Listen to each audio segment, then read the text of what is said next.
Hello, I'm Greta Tita Gita Mayor. Thank you so much for subscribing this channel. Thank you that you're always there, and I hope you are blessed with the videos that I'm uploading. Please don't forget to like, comment, share, and click subscribe and the notification bell so that you will be notified whenever I will upload a new video. In this channel, you will receive wisdom for living. We are now on day 170. You can accomplish impossibilities.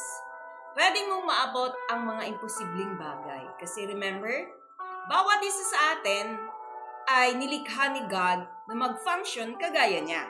Ayan, He functioned by faith. That's why we can accomplish impossibilities. Yung ating text ay makikita sa Mark 9:23. Everything is possible for him who believes. Ayan.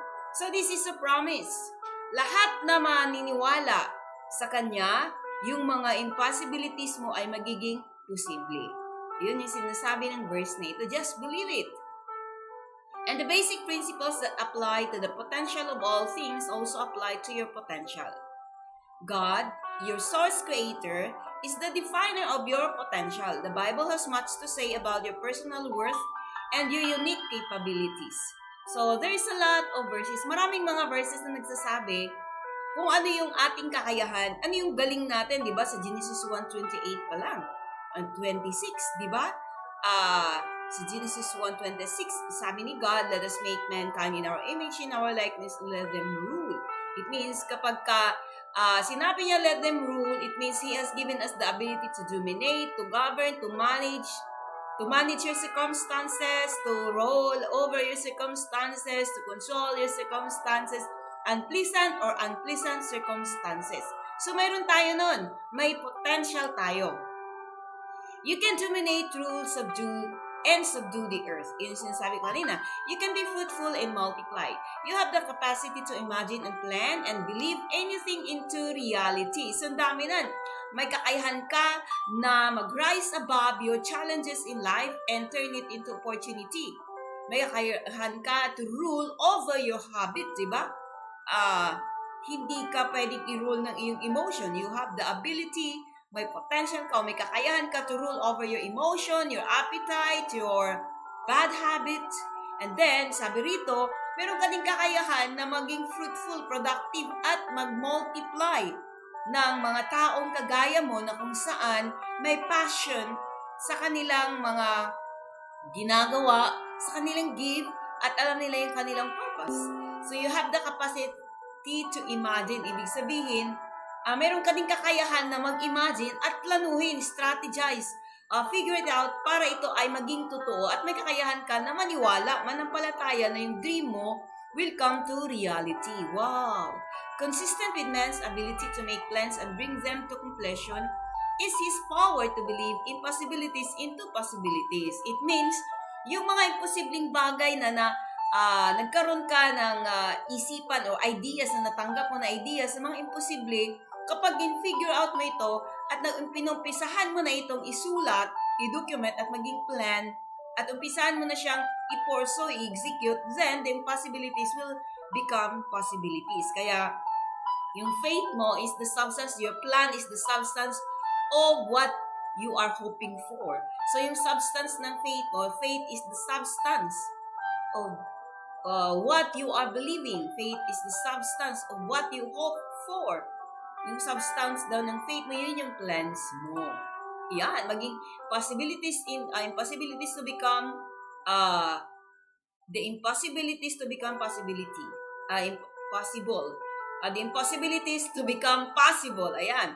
Jesus said to the father of a demon-possessed boy, everything is possible for him who believes. Mark 9:23 sa ating text kanina. So this ability is an extension of man's potential to operate like God. Remember, we were born to dominate, and God created us according to His image and likeness, because we're going to fulfill that purpose. And since we were created in His likeness, if you remember na ating na-explain sa isang video na dahil tayo ay nilikha niya para maging kagaya niya, ibig sabihin, in His likeness means we function like Him, and God functioned by faith. And we also function by faith. So sabi niya, live by faith, not by sight. So if with God, if we can operate, if we are designed to operate like God, if nothing is impossible with God, therefore nothing is also impossible with us. So ano yun? When you receive an idea, when you receive a God-given dream, then you begin to figure out and write it down and begin to execute, then the impossibilities will become possible. Because we operate like God. The Gospel of Matthew tells a story of faith in which one of Jesus' disciples, for a moment, accomplished the impossible.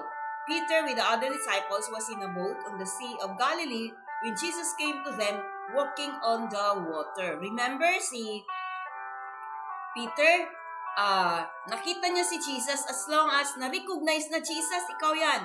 Akala nila is a ghost. Sabi nila, nakita nila, nakasakay sila sa bangkat, nakita nila si Jesus Christ na lumalakad. Alam natin yung story.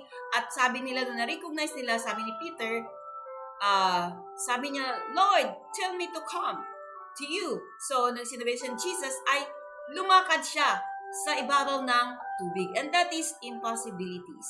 Become possible when you believe. So, Peter believed. Kasi nung naniniwala siya, nakatingin siya kay Jesus, he was walking on the water. But when the disciples, thinking it was a ghost, cried out in fear after Jesus had identified himself in Peter's, Peter replied, Lord, if it's you, tell me to come to you on the water. Yung sinasabi ko kanina.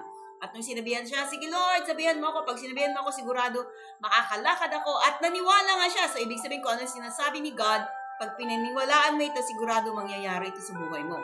Now, you and I know that the physical laws of nature should have prevented Peter from walking to Jesus. But the laws of faith are different. When Jesus told him to come, Peter got out of the boat and went toward Jesus. So, ito yung yung law of nature na pwede siyang i-prevent ni Peter kasi tinitignan mo paano naman lalakad si Pedro.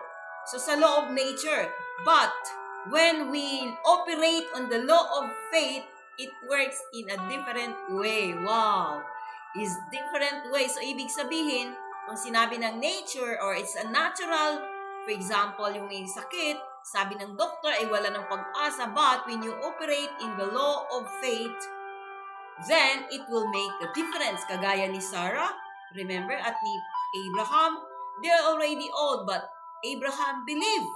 And the law of nature can say, or pwede mong masabi na hindi na pwede mga anak si Sarah, but because they operate in the law of faith, then the faith makes the difference. Ibig sabihin ay, pwede when you operate on the law of faith because God operate in the law of faith. So we can also operate in the law of faith because we are designed to live by faith. So si Peter, nung sinabi ni Jesus, ay sinunod niya ito at naniwala siya. At ang nangyari, only when he became fearful of the wind and the waves did he begin to sink. Immediately Jesus reached out his hand and called him. You little faith, he said, why did you doubt? Matthew 14:21. So si Pedro, nung sinabi ni Jesus Christ na, Lord, sabihin mo sa akin, come to me. So pumunta si Pedro. So habang nakatingin siya, ibig sabihin, he is operating in the law of faith, lumalakad si Pedro sa ibabaw ng tubig. But the moment fear comes to his mind, then he begin to sink. So ganun yun. So sa bawat isa sa atin, sabi niya, you of little faith. Ang pananampalataya, pansamantala lang, sandali lang, no, kailangan ay tuloy-tuloy. Wow. So if we believe, di ba, sabi sa ating text, if you believe, the impossible will become possible. So, we must operate like God. We operate by faith. So, the impossibilities will become possible. So, if you're a man or woman of faith, you have the awesome power to operate by the laws of faith. Impossibilities become possibilities when you use this potential. Wow, that's a potential that God has given us. It means God has given us the ability to believe on impossibilities to become possible.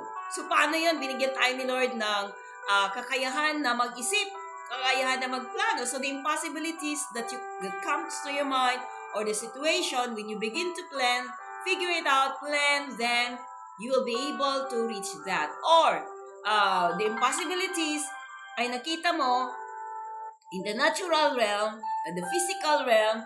But when you operate in the law of faith, panghawakan na yung sinasabi ni Jesus Christ, he who believes, pag nanampalataya ka, ito'y mangyayari sa'yo, then you will operate in the law of faith and you will experience the intervention of the kingdom of heaven.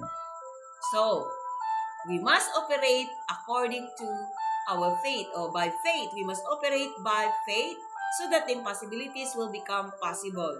And we will live like heaven on earth. Thanks for watching. God bless. If you are inspired with this video, please don't forget to leave a comment below. Or if you believe that nothing is impossible with God, just leave a comment below.